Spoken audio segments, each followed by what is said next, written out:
Right, well guys, not a huge amount to cover in this episode, but here comes my assistant. Every time that fails, she's so jealous, so jealous. Yeah. Right, anyway, back to this. This is the 1/6 scale Emaxx build. It doesn't actually look any different to the last time we saw it, except for, yes, the wheels are attached now. We're starting to get on with stuff. Little things like it's got the original standard red Emaxx springs on it. And I've got those, which are, I don't know if you're seeing them. We've got this pack of integer. Yeah, I know, it's probably the only decent thing I've ever made. Different hardness of springs for the Emaxx. Got like 5 or 6 sets. Well, various different hardnesses. They come in 8s because you get 8 shockers on a Emaxx, but I'm missing 4 of the red ones and 4 of the green ones, which are hard and super hard.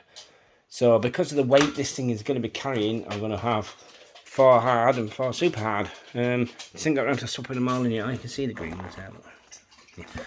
Yeah. So for now it's soft, but I need it to be stiffer because, like, didn't see that? Yeah. Right, so what have I done?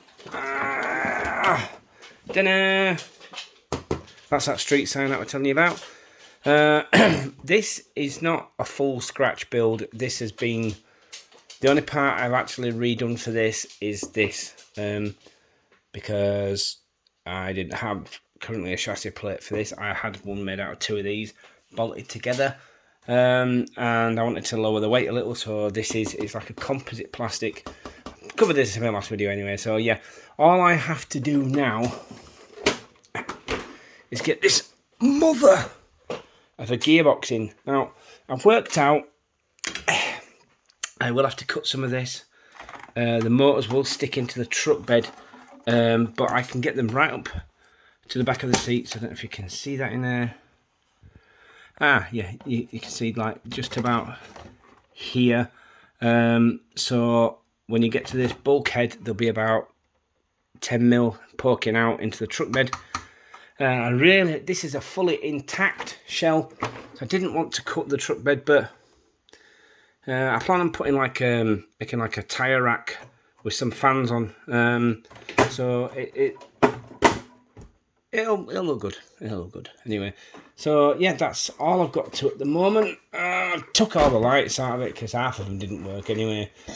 As you can see, it's already sagging at the front. I've noticed it is going to catch with these wheels like this. So maybe if I can get it so stiff at the front, it won't sag.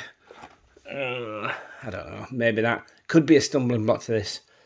I don't know. An unfortunate thing was to pull the bottom in a little. I narrowed this, and then I had to cut the bloody seats because I then made it too narrow for the seats to fit in. I really didn't want to cut them either, but it is what it is. So yeah. As you can see, it's a little... when I say it's a totally uncut shell like this, there's not a little bit of a lie because I cut all the inner fenders out of it. So I don't know what to do about that. I don't know whether to rebuild that or leave it as it is. You can see the different shockers there. So currently at the moment, I don't actually need anything here, but I might put a bulkhead in that comes over and supports this just so that it's... stops dirt getting in the cab, and it helps hold it all together at the front, because I don't exactly know how stiff that is if you hit something at speed. And I'm hoping, because I had this with the what they call a divorce transfer case in the middle, I'm not doing that this time round. It's going to be straight from the gearbox to the axles. So there is a gear reduction in them divorce transfer cases, so hopefully I'll pick up a bit of speed by going back to how the Emaxx was originally designed. It is literally going to be a full-blown Emaxx, just with a hard shell. That's the only difference. I am going to... I'd originally planned, if you look at how much meat there is on this, I'll plan on taking some of this off and bring the track width in. My wheel's wonky. And bring... what's going on there? Anyway, I'll have a look at that later. Probably just a bit of slop in the drivetrain. And bring the whole wheels in, the whole track width in by probably a whole 2 centimetres, which will bring the tyres to sort of this centre line. And I'll put some wide arches on it. That should hopefully solve the rubbing in the front. I don't know if it's going to catch on the bumper because the steering doesn't go that far, so I think we're actually going to be fine. So if I bring them in a little and take a little bit more off there, I think we should be good in that department. And then this will be a finished truck. I've had it set up like this once before, and I took it apart to make it a solid axle. I don't need 2 large solid axle trucks, so one's going to be like a bit of a basher. Now, one question. It's sort of patinaed itself. It's got a bit of a shine on there, but do I leave it looking grotty with the... Or do you reckon I should give it a blow over and freshen it up, make it look brand new? Oh, anyway, so that's what I'm up with next. Once I've got the whole cut in the chassis, because it'll be about here, I can then make the drive shafts. Now that's a fairly easy affair. I've done that before. I have some tubing to extend Traxxas, genuine Traxxas. Okay. I don't know, this one just looked out. Anyway, so once I've got the gearbox fitted, I can then redo the drive shafts, and all I have to do is cut a hole for the steering servo to fit in, and this is then effectively a working vehicle. Now I'm doing this, got 2 of these things on the go. I decided to get going on one, finish the one, and then get going on the excursion and get that one done. I've got a family thing coming up, and I will need the kitchen to be a kitchen, not a scrapyard. So I've got some major tidying up to do. So I need to get these.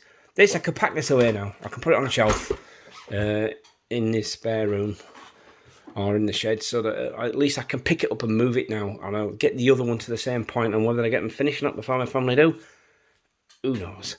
If I get them finished before that, because I'm going to be busy for a couple of weeks after that. We'll see if we can get it running. We'll get it running. If not, then it may be a snow run.